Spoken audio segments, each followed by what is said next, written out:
This is Kyle Madson with your top stories on Sports 1140. Hey, the Kings are playing tonight. That's right. You heard correctly. The Sacramento Kings are back in action at home against the Los Angeles Clippers. It's a later start than normal tonight. Our pregame on Sports 1140 starts at 7. Tip-off is set for 7:30. Tip-off is set for 7:30. According to ESPN, the Cavaliers have traded Kyle Korver to the Utah Jazz in exchange for Alec Burks and a pair of second-round picks. Utah's gotten off to a disappointing 9-12 start this season, and Week 13 of the NFL season kicks off tonight with the Saints and Cowboys putting their win streaks on the line. New Orleans, the winners of 10 in a row. Dallas has won 3 straight. The Saints look to take to further their lead in the NFC South, while Dallas is looking to take sole possession of first place in the NFC East. So a fun matchup to start off Week 13 at 7 o'clock. Peak Financial wants to talk retirement. Dial pound 250 and say the word money. Those are your top stories. Now time for the second hour of the drive on Sports 1140, kids. Okay? I'm not letting you go to work today. Wait, what? Everybody, listen up. Welcome to The Drive. Morning, morning, morning. You're gonna talk. Get on the phone at 339-1140. Pretty awesome, huh? Jump in on our text line at 441140. Everyone is talking about it. You must know that. The Drive starts now.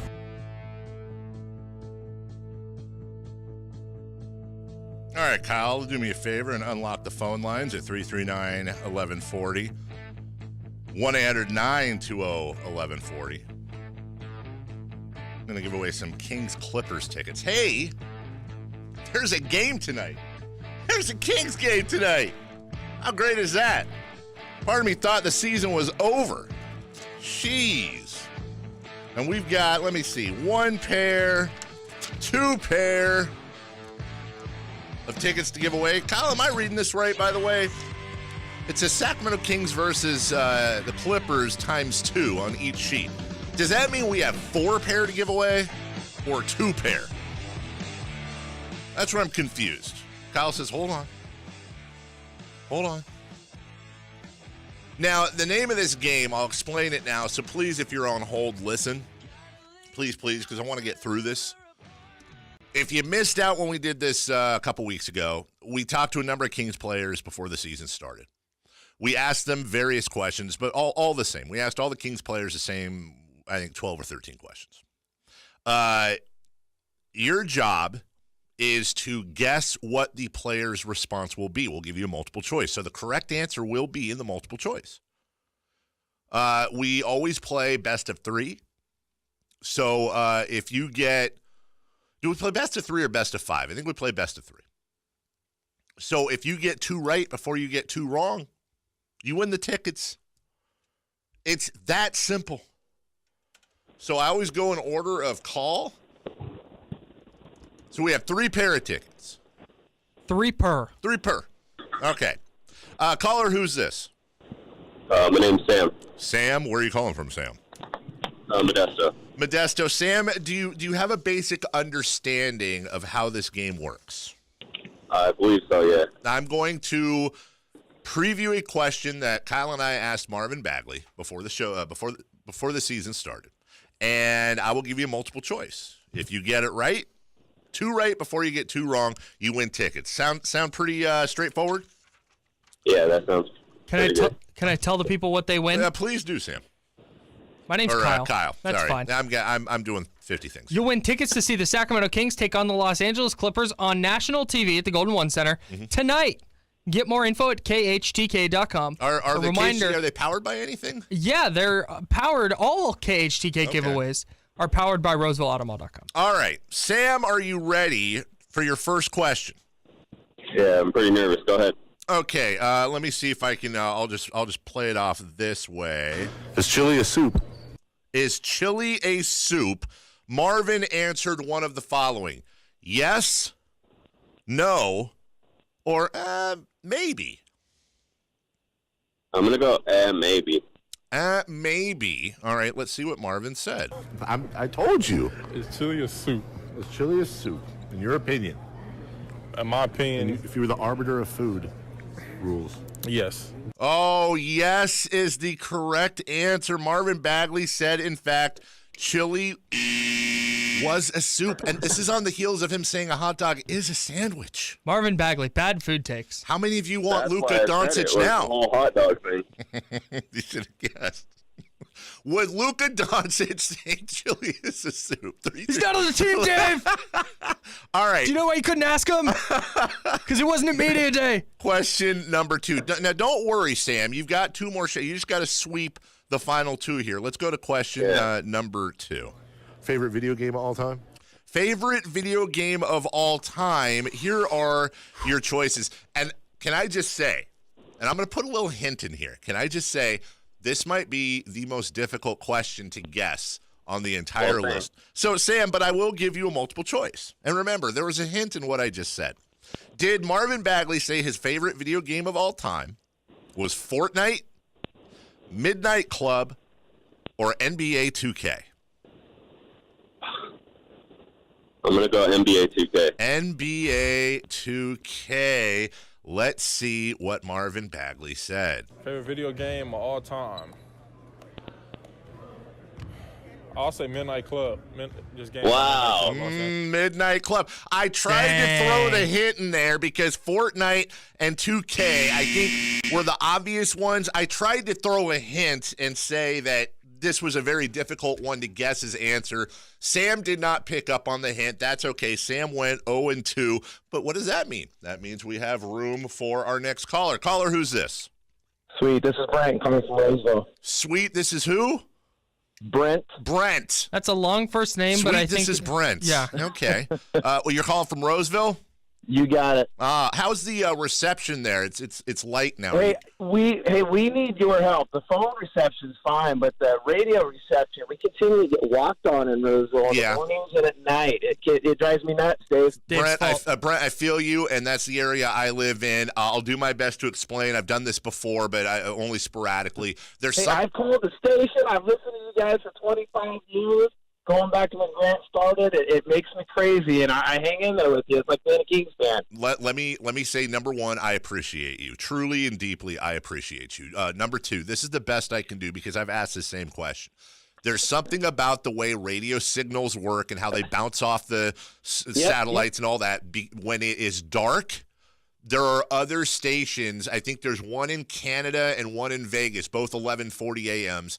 that bleed into our signal in the Roseville area for some reason. It's like strategically planted that way at night. Then in the daytime, we get pretty decent coverage. I don't know why, dude. I'm not an engineer. I just know that when I asked the smart people, Brent, that's what they told me. Dave, here's the problem, though. When have you been on? At night and in the morning? I want to listen to you. You're the man. It's hard to hear you. That's a great point. Brent, do you want to win Kings tickets or complain about the signal? No. Hold on, Brent. Don't listen to Kyle. I'm joking. He said nice things about me. That's almost... Right. Does he win? Yeah, well, I have to ask. I have to ask him the questions, but let's do it like this. So I'm going to give you multiple choice. The answer? No. Well, I mean, it will be in the multiple choice. Brent, do you understand the rules? You ready to go? I do. Okay. We next asked Marvin Bagley this. It's like a card game. Oh, he's still on the video game thing. Okay, no, I know it. Hold on. Everyone else says Fortnite or 2K, so that's you're blah, good blah, for blah. you. Yeah. Next question. Favorite actress? Favorite actress asked to Marvin Bagley. Here are your choices. All right, are you ready, Brent? Here are your choices. I'm ready. Favorite actress: Halle Berry, Taraji P. Henson, or Charlize Theron. Yeah, I'm gonna put it out there, Taraji. Taraji. Let's see if you're right. Woo, favorite actress. One of them. Favorite actress. I like Taraji P. Henson. Taraji P. Henson is the correct answer. My God, how did he guess that? That's insane. It's almost like you yelled that answer when you were giving the multiple choice. I literally read them in the exact same tone, Kyle. I don't know what you're talking about. Are you ready? You only have to get one out of the next two. Is it Halle Berry? All right. Taraji P. Henson. That's not how. I don't remember it like that. Do you remember it like that, Brent? I feel like I read them. I do not. Thank you, Brent. Brent and I are a just team. know Bagley. He knows Bagley. Maybe he knows Marvin Bagley personally, Kyle. We don't know that. Question number two. Oh, I got to be on the page here. Question number two. Actor? Actor. Very simple. Who is his favorite actor? The list goes like this. Is his favorite actor Will Smith, Kevin Costner, or Denzel Washington? I'm going to go with Will Smith. He's going to go with Will Smith. Kyle, do you feel like I gave any hints there at all? That time you did not. That time you didn't. Do you have your own guess? Because I don't know if you remember this. Do you have your own guess? I do. You do? I think it's Denzel. You think it's Denzel? Let's see what Marvin Bagley says. Favorite actor? I like Will Smith. Will Smith is a correct answer, and look at that. How did that happen? Somehow, our guy won the Marvin Bagley Getting to Know Marvin Bagley contest. Congratulations, my man. You are going to go see the Kings and Clippers tonight on national TV. KHTK and the Kings coming together to get you guys tickets. They have done that. I'm so proud of Brent, man. I am too. I had a feeling Brent was going to win after he said nice things. All KHTK giveaways powered by RosevilleAutomall.com. I got to get through the read. Brent, I would say I try to work on that Roseville thing, but I can't. But I'm with you in solidarity, and that's why we have an app. All right. We have one more pair. Do we have time? Yes, we do. Real quick. One more pair to give away. Let's see. Caller, who's this? Caller. Casey. Casey. Hey, buddy. Where are you calling from? Sacramento. All right, I'm going to make this really easy for you because we only have – now, we still have another pair of tickets after this we'll give away later on in the program. We only have a couple minutes here, so I got to go quickly. I'm going to ask you a Marvin Bagley question. You guess what he said. Are you ready to play? I'm ready. All right, here is the next question. Okay. Last couple here. If you've been, your favorite Disneyland or Disney World ride? Favorite Disneyland or Disney World ride? Your choices are the following: Space Mountain, Tower of Terror, or the Matterhorn. I'm going to go with Tower of Terror. Tower of Terror, is that your final answer? Final answer. All right, Casey, let's see what Marvin Bagley had to say. My favorite, I can't remember what it was. I haven't been in a minute. You haven't? But Okay. yeah, so it was the one, the tower one. Tower of Terror. Yeah, Tower of Okay. Terror. That was the one. I like that one. Oh, Tower of Terror, that is absolutely correct. I said you only had to get one. Casey, congratulations. You also have tickets to see the Kings and the Clippers, national TV, Golden One Center, November 29th. KHTK.com is more where you can get more info. All KHTK giveaways powered by RosevilleAutomall.com. Casey, your name sounds familiar. Do we know each other on social media or something like that? Yeah, we do. I talked to you a few times. I just messaged you not too long ago about that campfire thing. Oh, you know what? That's where I got your name. I think I've actually spoken to you for a few years, so I love that. I always love when longtime listeners win. I'm going to put you on hold. Congratulations to Casey, and congratulations. Who was the other guy? Sam? Stan? Brent. Oh, Sam was our first one. I like to think I bond with every single person that calls in. Here's the rest. There was only one question left. Let's finish this off just so you know what we asked Marvin Bagley. Marvin Bagley. I was thinking that or the teacups. It was between those two. Yeah. Right. And then finally, if you paid attention at all, who, in your opinion, won the Eminem MGK beef? Understand this was before the season started, and we asked every player this. Hopefully you remember that MGK released a diss track on Eminem. Eminem then did the diss track on MGK. So it's a little dated of a question, but here was his answer. Thank you. That's Thank you. It's a hard question. that is a hard one. Thank you. They're both good rappers. Yeah. But I mean, I think Eminem came back with some fire after the MGK diss. So I would say Eminem. Eminem, there you go. And congratulations to Kyle, by the way. Props to him as he agreed that was a very good question that I provided. So. Yeah, I couldn't be more proud of you, and I'm proud of me for giving you props for that. That means Kyle wrote the question. We'll take a break. Hey, we still have guys like Iman Shumpert. Who else did we talk to, Kyle? We talked to Iman. We talked to Harry Giles. Willie Cauley. Did we talk to Willie? Did we talk to did Willie? we? I think we talked to we Willie. did. Bagley, Willie, Harry Giles, so many more. And you'll hear from all of them. Yogi Ferrell, I think. Throughout the year. Why are you remembering guys that I don't remember us talking to? I'm just naming. Wenyan Gabriel for sure. Iman Shumpert, Harry Giles, Marvin Bagley, and Buddy Hield, Justin Jackson. Justin Jackson, guys, that's yeah, right. We'll get to them throughout the year. So congratulations to all of you. We'll do one more Bogey. giveaway at the end of the show. We didn't get to Bogey, unfortunately. Ben McElmore. When we come back, four Jim down West. territory right here on the Drive, Sports 1140 KHTK.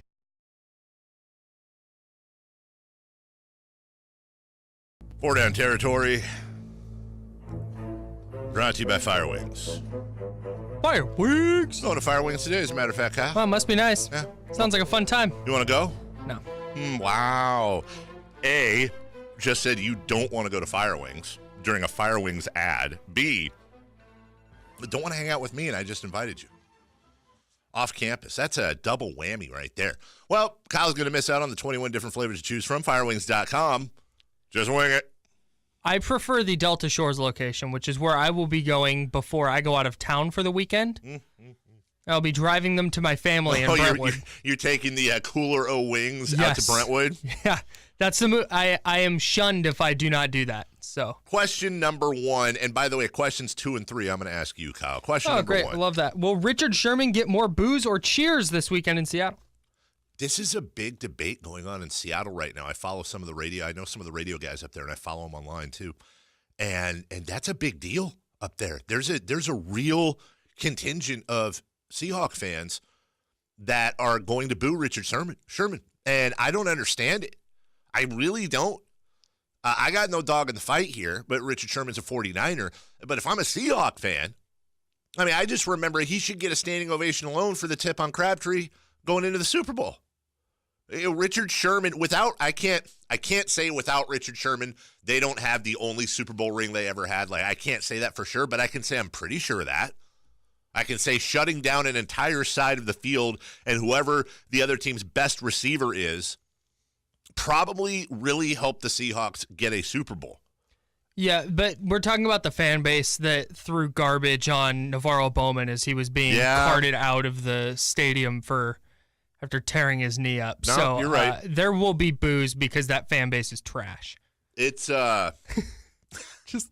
you're right. You know what? I don't have a response. You gave me an opportunity to drag Seahawks fan. You nailed it. All right, second down. Second down. Kyle, I'm going to flip it around here. I want to ask you these next two questions because I had time. I had time because I wrote these questions. Yeah, I noticed that. With an idea, so I don't want to take away your answer. What receiver in the NFL? And Larry Fitzgerald gave me this idea. I was just looking at Fitzgerald's numbers. He's incredible. Wondering to myself, what if he'd played in Green Bay, with Favre and Aaron Rodgers? What if he played here, there, and wherever? What receiver right now? And I'm trying to talk about younger or prime receivers. What receiver would prosper the most if you plug them into one of the top offenses? Active receiver? Active receiver. I think if you got Julio Jones in an offense that better utilized his size and skill set in the red zone, I think you would see a jump in numbers from him because he already puts up monster stats. He just doesn't Atlanta's have already got, Matt Ryan leads the league in passing yards. He doesn't have the touchdowns to go with it. I think he has 2 touchdowns this year. Let me see. I got 3. 3 touchdowns. Kyle, duh. I think if you plugged him in it with the Rams or the Chiefs or the Saints, you're looking at what are his catch and yardage total? Right now, 84 catches, 1,305 yards. You're looking at least those numbers, probably about the same with 10, 11, or 12 touchdowns right now. By the way, those are really good numbers. Incredible. He's amazing. But then 3 touchdowns. Because he doesn't get in the end zone, people really put him down for that. Yeah. Knock him down on the list of wide receivers. So I think he could be a perennial 12 to 14 touchdown guy in an offense like the Rams or the Chiefs. Third down. Go ahead. Sorry. Third down. I forgot to say, my choice would be Odell Beckham Jr. That's And I agree with you on Julio Jones too. But Odell, OBJ, play. Can you imagine Odell Beckham Jr. with the Rams or Chiefs or Saints? And you could say the same for DeAndre Hopkins, Antonio Brown. I mean, there's so many great receivers that could really prosper in a I mean, at elite least offense. though with Hopkins, he now has Deshaun Watson. He's got a quarterback really for the first time in his career, and Brown's got. Saw a thing yesterday about is Juju Smith-Schuster going to be better than Antonio Brown here very soon, or is he better than him already? That's a very interesting conversation. I would be fascinated also to watch Stephon Diggs in an offense where he's not overshadowed by Adam Thielen. Yep. Third down. I'll ask you this too. What quarterback, same question basically, but what quarterback would prosper the most if you plug them into a team with a great offensive line and great receivers? Great receivers. Yeah, okay. so I don't want to just say offensive line, but okay, so let's just take the Steelers receiving core. Mm-hmm. Give Andrew Luck his offensive line in that receiving core. I was just gonna say because he's putting up huge numbers with like T.Y. Hilton, Eric Ebron, me, and Eunice catching passes for him. Who would have the most yards there? You mean probably Eunice, right? Yeah. Yeah, I would Shifty agree. in the slot. Just absolutely. Because you and I are definitely on the perimeter. Yeah, no doubt about it. Neither of us are getting separation. Like tight ends. So, yeah. I agree with you on that. Andrew Luck's offensive line's actually been pretty decent for him this year as far as protecting him. And I think that's part of it. Also, his shoulder not being detached from him. Hang on. Can I change my answer? Unless you're gonna, I'm gonna say what you're gonna say. I just want to write. I don't think so because I think I'm going a little controversial here. But okay. I'm gonna write down what. Go ahead, change your answer. I'm changing my answer to Aaron Rodgers. Because Aaron Rodgers is great with a just okay offensive line, and like Devontae Adams and me and Eunice catching passes for him. So I think you give Aaron Rodgers an elite front. Give Aaron Rodgers Pittsburgh's receivers and offensive line and see what happens. Give Aaron Rodgers Juju Smith-Schuster, Antonio Brown, and those tight ends. It's those guys' ability to improvise when he gets out of the pocket. I think Aaron Rodgers is the right answer. I'm going to throw one out just because I'd love to see it. I'm going to say Derek Carr. And part of the reason I'm saying that before people drive off the road is I'm looking at the biggest difference between numbers now and numbers if this happened. I would love to see Derek Carr in the Rams offense, in the Chiefs offense, in the Saints offense with protection, not being sacked, not being kicked in the dirt.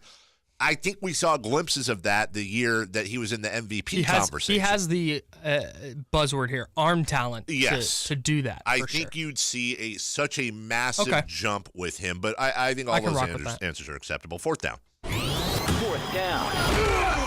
Fourth down. Saints, Cowboys, who you got? I'm going to take the Saints. They're favored by 7.5 in this one. It is in Dallas. It is Thursday Night Football. That crowd's going to be insane. And it wouldn't shock me if the Cowboys won this game. Let me be clear, but the Saints are just a machine.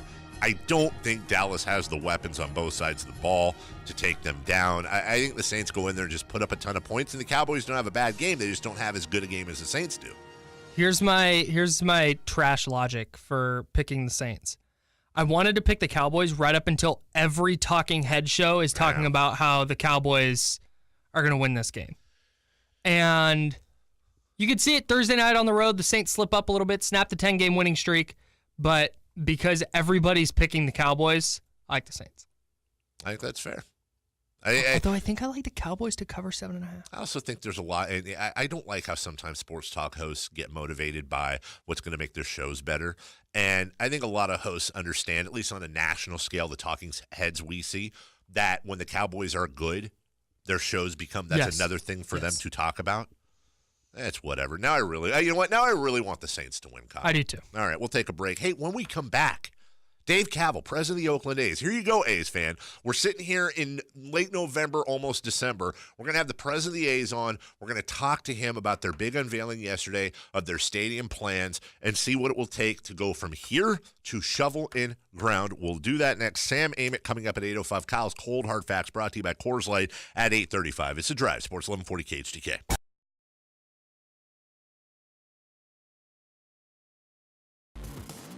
This is Kyle Madson with your top stories on Sports 1140.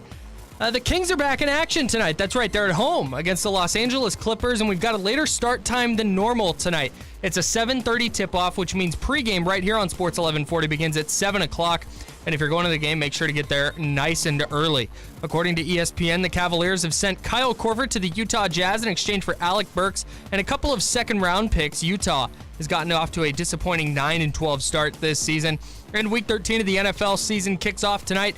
It's the Saints and Cowboys in Dallas, New Orleans, putting their 10-game winning streak on the line. Dallas, they've won 3 straight. The Saints are aiming to cement their stranglehold on the NFC South, while Dallas looks to take sole possession of first place in the NFC East. It's 7:34. Peak Financial wants to talk retirement. Dial pound 250 and say the word money. It's The Drive on Sports 1140 KHTK. Hey, Dave, how are you, man? Kyle doesn't know his mic is on. Dave Kaval's calling in. Kyle left his mic on, so you got to hear what it sounds like when Kyle is producing the show. Welcome in. Oh, we're just having fun because we're dumb. Dave Kaval, A's president, is going to join us momentarily. Sam Amick of The Athletic at 8:05. I'm sitting here and I go, why can't I hear Dave? Like you, and then I look at my mind. Oh, no. No, I just was quietly following along with the audience, listening to you.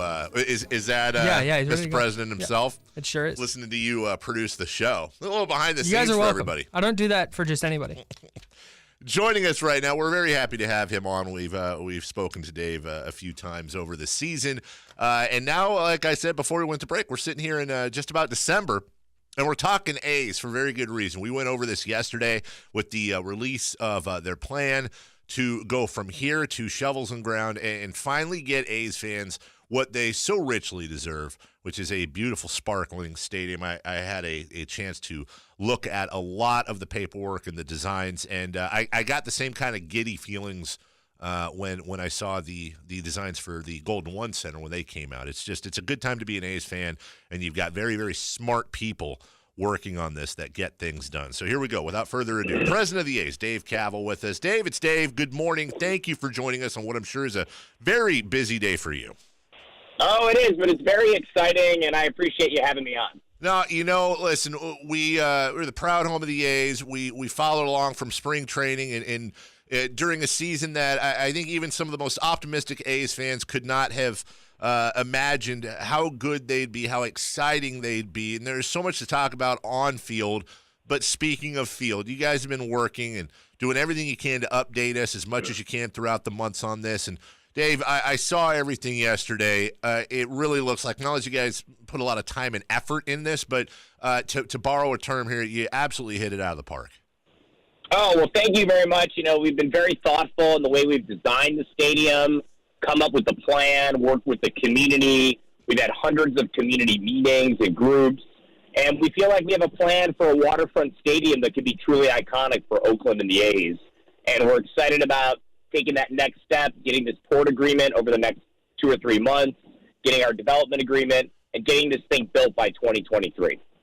So for A's fans, when you talk about that next step, how is this stadium deal or this stadium plan? How is this different from what we've seen in the past? How much further along in the process are you now than you guys have been? Well, we're definitely farther along. We got our legislation in Sacramento, AB 734, this past year that allows us a more definitive timeline of when we can develop the stadium. That's critical. That allows us to open by 2023. Secondly, we've done a lot more community outreach and engagement than we did on the Peralta effort. I think we have a better sense of what the community wants. We've met with 72 community organizations. Many of them are on board with this plan. And then third, we have the support of the county, the city, and the port. And they all joined me together on stage yesterday for the press conference. And everyone wants to work together towards finding a solution here, keeping the A's in Oakland for many years to come. That is critical. A's President Dave Kaval with us. So I know it's not the same thing, Dave, but being here in Sacramento and having so many A's fans, there's a lot of crossovers, I'm sure you know, and your good friend Chris Granger, I'm sure, has talked to you a few times, that there is some similarities, and we understand maybe in this town the hurdles to getting things done like this more than the average bear. So the hearts and flowers is everything you put out yesterday, and as we said, it looks amazing. But if I'm an A's fan, and I heard a lot from A's fans yesterday, Dave, like this, who said, it's beautiful, it's gorgeous, we're so scared to get our hopes up. We've been down the road before. We'll believe it when shovels are in the ground. And I get that. So my question to you is, what are the biggest hurdles standing in the way of now and shovel in dirt? Probably the biggest one is the California Environmental Quality Act, the CEQA process.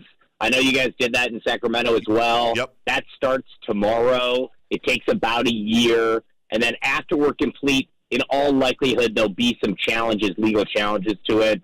And so that's capped at 270 days. So there's about a year and 3/4 of time. It's the longest pole in the tent. And so that's why we wanted to get started on that. We have a crack team of 100 people working on this project, design professionals, lawyers, consultants, in-house staff, to make sure we put our best foot forward, have the best possible plan, and then get through that process. The other things, like an agreement with the port, the economic deal, we have parties that want to find a solution. So I'm cautiously optimistic there. The environmental process and figuring out what the mitigations are, that takes time, and we're just going to have to be patient and work through that. And obviously we want to get started as soon as possible, but I think realistically our opening date is 2023. Dave, I don't want to play, and again, no pun intended here, too much inside baseball. But again, we've gone through, and I know it's not. I know it's a little bit of apples and oranges, but some similarities. We had our current mayor, Darrell Steinberg, who was the head of the Senate back when we were trying to do Golden One Center, and he helped us. He helped very much kind of streamline some things, including that CEQA report. Do you feel like you're getting, or are you confident that you've got the support you need here in Sacramento legislatively and with the politicians to kind of maybe help that along the way? I know it'll still have to be thorough and there will still be challenges, but do you feel comfortable where you're at with that report over the next few hundred days? Yeah, and we do have the support in Sacramento, and we have great assemblymen and Assemblyman Bonsa from Alameda, and we have Nancy Skinner, our state senator, and obviously we've met with a lot of the leadership in the House and the Senate. And so, no, I think we have support in Sacramento in terms of where we need to go. And, obviously this is a project, too, that we briefed the incoming governor on as well. And so we feel that there's broad base of interest on the political side to make sure this project achieves success, because it's bigger than baseball. It's not just a baseball park. This is a transformative project for Oakland, for jobs, for housing, and really for the spirit of the city and losing the other teams. This is a critical moment in our history. A's President Dave Kaval with us. And Dave, I've alluded to, without going too far, that you have some people on your team that I'm absolutely in love with, that I know are smart and know what the heck they're doing, and really underlines how serious and how far along you guys are. And there's some, again, I keep going back to it, some similarities within the processes. One I'll point out is looking at a graphic you put out yesterday. Number one on the list was bigger than baseball. And that is a hashtag, and that was a rallying cry here in Sacramento, bigger than basketball, for everybody to understand that it's not just, quote unquote, as the opposition would say, millionaires dribbling basketballs. The effect Golden One Center has had on the city in general, the surrounding businesses, the development has been absolutely through the roof. And I imagine that's some of the same message you're trying to get across there in Oakland and the surrounding areas. It's not just about baseball with this stadium. It's about everything that surrounds the baseball stadium. Yeah, and I think looking at what worked in Sacramento as a model, we've even thought of taking a study trip with the local politicians here in the East Bay to bring them up and see your building. And maybe you guys could give us a tour of the place and show the impact that it's had. Those are the kind of quantifiable things that people can see with their own eyes to understand what we're doing here. So, yes, that's a critical part of the process. I wouldn't have been too presumptuous to suggest to you anything, but I'm so glad you said that. Again, apples and oranges to a point, but we had an area downtown, and I know you know a lot of this, much as this for the audience, but we had an area downtown that we just could never get going. We took pictures of the downtown mall's parking structure in the days before Christmas. I remember this, and it was empty during the biggest shopping days of the year. And now you look at the business permits that are being pulled, that have been pulled, the businesses that have opened up surrounding the area, the construction jobs, the permanent jobs, the revenue that has come back to the city. I really hope that you guys take a look at a good hard look at what's happened up here. And you saw this with AT&T Park in San Francisco too, in the China Basin. There's these examples right in your back door that I would hope will help you guys send that message to some of the naysayers that these can really be good urban core accelerators.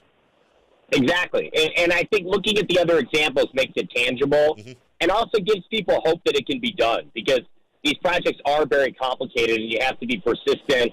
And in some ways, you just need to grind them out through all the processes to get to a conclusion that is just a huge win.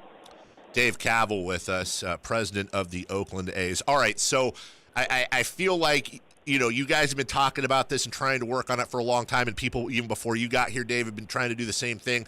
And now it's almost like a true opening day of the season now. Boom, kickoff. Everything's going. You've got the pictures out there. What's next? And I know we talked about the process, but as people settle in and get used to this, are you going to be doing community conversations? Is a lot of it behind the scenes work? Like the sausages getting made type of stuff. Where do you, Dave Kaval, go from here? We're trying to be very open and transparent about the process. We actually have a town hall today from 4 to 6 o'clock. Where community members can come in and give input on the design, on aspects of the project.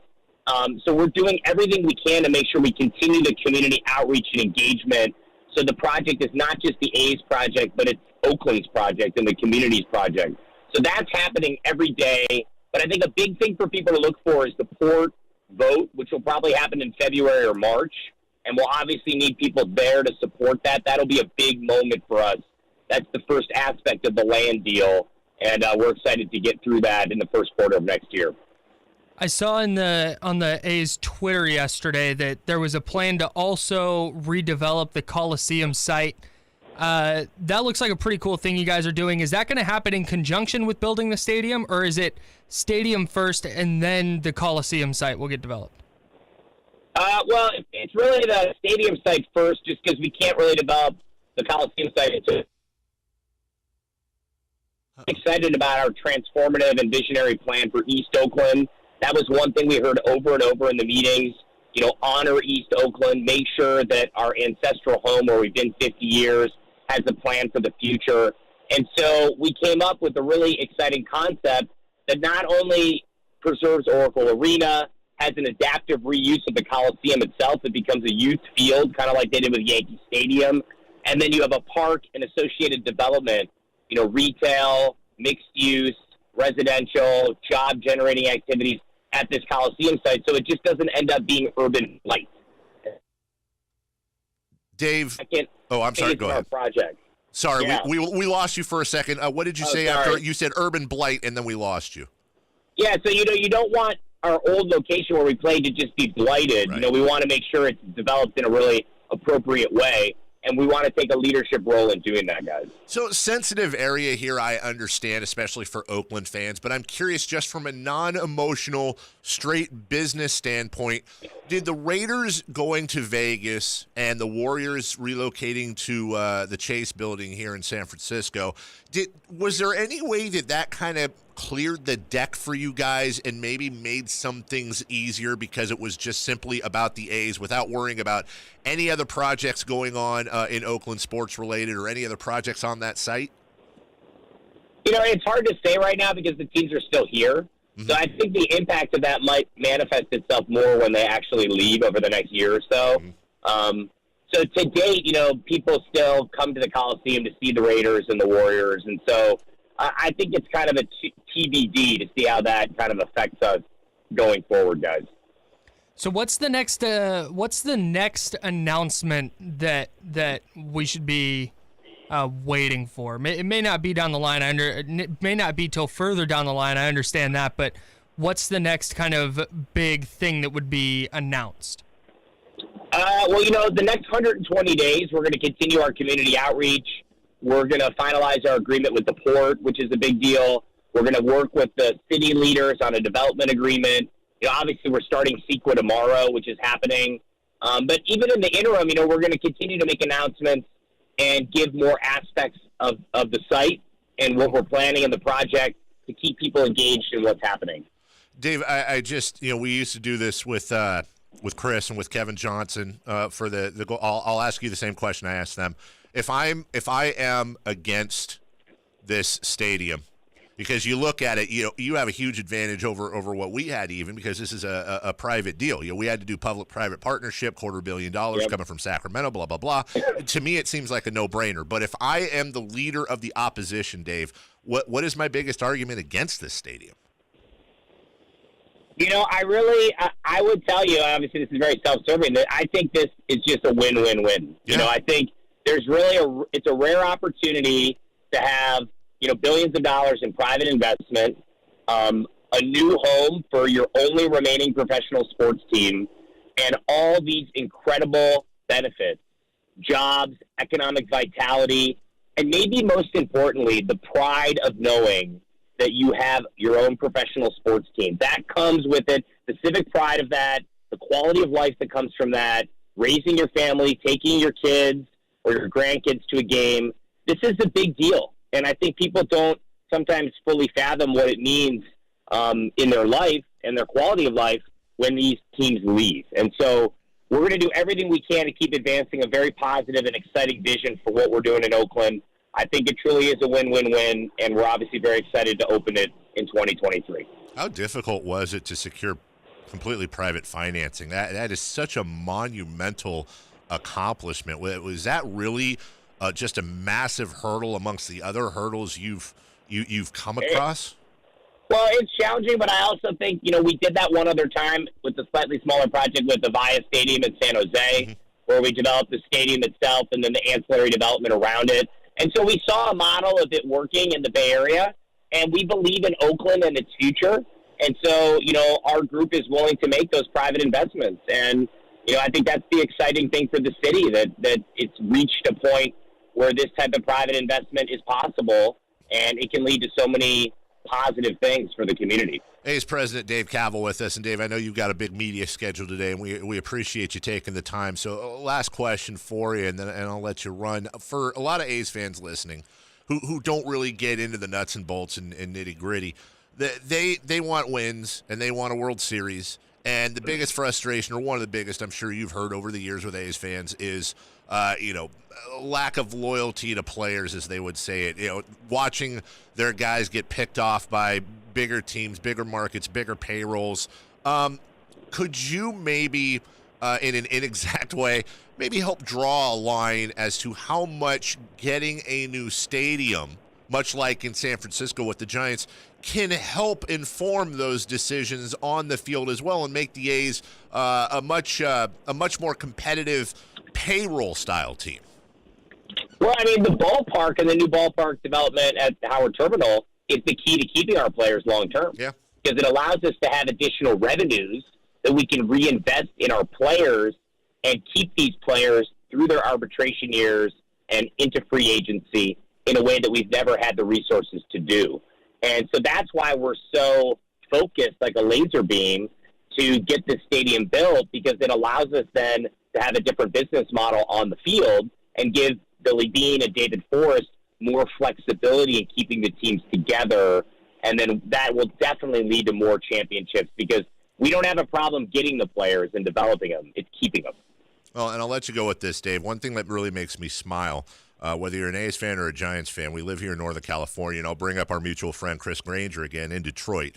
One thing I love about what both of you are doing, Chris went to Detroit from Sacramento, and Detroit has that reputation nationally. You want to talk about blight, you want to talk about lack of investment, and Chris has gone there and shockingly really helped start to turn things around. One thing I love about what you're doing, if there's another city in the country that has a similar reputation, it's been Oakland, that people don't want to go there. It's dangerous. Everyone's leaving, blah, blah, blah. How good does it feel at the end of the day if you get this thing done, Dave, beyond the A's stuff, that you're able to be a part of such a huge project, not just for baseball, but for the surrounding development in a place that's not really being that developed?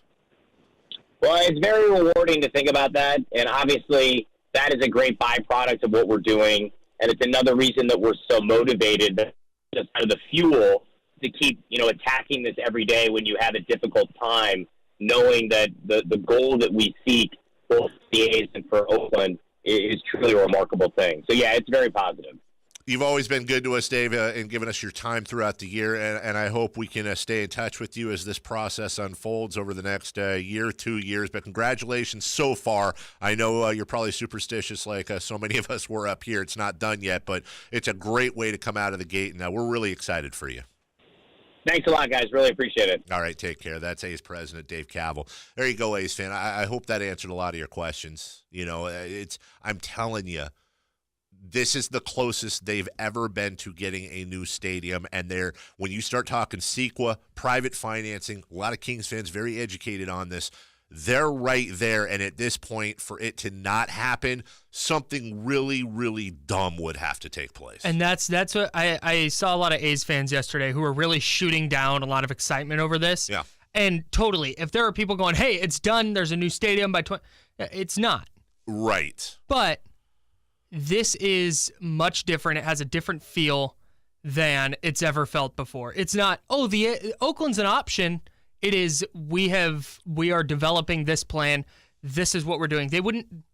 People that make as much money as these guys don't waste their time on stuff that they're not actually going to pursue. And they're not waiting on a vote. They're not waiting on public financing. Yes. They're not waiting on any of those things we had. There's no city council deal.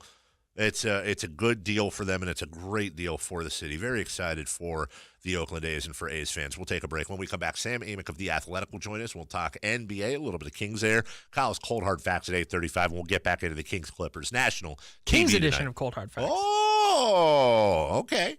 Well, it's a drive. Stick around. Sports 1140 KHTK.